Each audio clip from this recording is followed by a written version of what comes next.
In The Merchant of Venice, a story of romance and friendship is anchored by a legal contract demanding a literal pound of human flesh.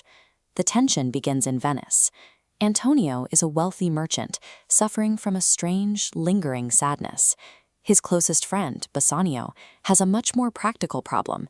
He needs a massive infusion of cash to court a wealthy heiress named Portia. To understand how a simple loan leads to a death sentence, we have to look at the rules of the city. Venice runs on ironclad agreements. Whether dealing with shipping manifests, negotiating personal loans, or even a marriage proposal, strict contracts govern every interaction. Bassanio goes to Antonio for the funds, leaning on their friendship. But by trying to solve a personal problem through the city's rigid financial system, they expose themselves to a legal trap where every word is taken literally. Portia, the heiress Bassanio loves, is locked into a bizarre legal test. Her late father's will requires any suitor to choose between 3 caskets: gold, silver, or lead.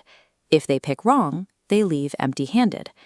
Back in Venice, Antonio is eager to finance his friend's courtship. The problem is liquidity. Antonio is rich, but his capital is tied up in merchant ships currently at sea. He has to borrow the physical cash. So Antonio turns to Shylock, a Jewish moneylender. The relationship between the two men is already toxic. Antonio has spent years publicly insulting Shylock and condemning his practice of charging interest on loans. Shylock agrees to hand over the money, but he attaches a terrifying condition. If Antonio fails to repay the loan on the exact day it is due, Shylock has the legal right to cut 1 pound of flesh from Antonio's body. Antonio signs the bond, confident his ships will return long before the deadline. At this point, both the casket test in Belmont and the loan in Venice are set. 2 absolute, high-stakes legal traps disguised as simple agreements. Bassanio arrives in Belmont and succeeds. He ignores the flashy gold and silver, choosing the plain lead casket that asks him to give and hazard all. He wins Portia's hand, resolving the romantic conflict. Then the financial reality collapses.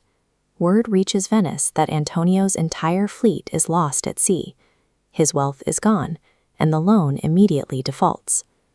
At the exact same time, Shylock's daughter Jessica secretly flees the city with a Christian, taking a large portion of Shylock's wealth with her. The betrayal pushes him over the edge. When Shylock demands the pound of flesh, he is driven by decades of humiliation. Venetian society has confined him, cursed him, and alienated him simply for his religion. Shakespeare makes sure we see the pain driving the rage. Shylock asks the Christians who mock him, "If you prick us, do we not bleed?"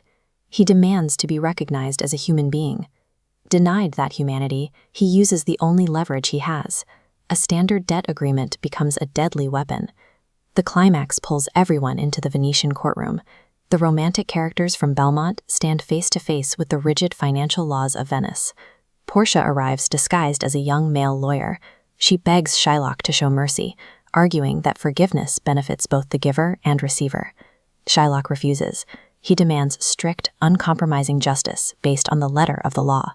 Portia inspects the bond and agrees it is completely valid. The court cannot intervene. Shylock prepares his knife to take his flesh. This contract visualizes Portia's counterattack. She notes the document entitles Shylock to exactly 1 pound of flesh. It says nothing about blood. Under Venetian law, if an outsider spills a single drop of Christian blood, the state will execute him and seize his property. The trap snaps shut. Shylock is instantly paralyzed. Unable to fulfill the contract, the court strips him of his wealth and forces him, under threat of death, to convert to Christianity. The Christians win by playing Shylock's own game. They take his demand for strict legal literalism and use it to destroy him completely. The story retreats to Belmont.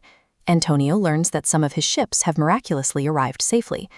Couples are reunited, and on paper, the romantic comedy resolves. But the courtroom scene leaves a bitter aftertaste. We are asked to smile at the marriages, but it is nearly impossible to forget the brutality we just witnessed. The Christian characters walk away with their wealth, their loves, and their lives intact. Shylock, meanwhile, has his fortune confiscated, his religion stripped away, and his identity erased. Shakespeare's script acts as a mirror. It forces the audience to confront a society that rewards itself for righteousness while systematically dismantling an outsider. The tension between the strict letter of the law and the human capacity for mercy remains a constant struggle. We still argue over when a contract goes too far and when justice requires empathy. The play's ending points to an unsettling lesson. When the law is entirely stripped of empathy, justice is never truly served. Power simply changes hands.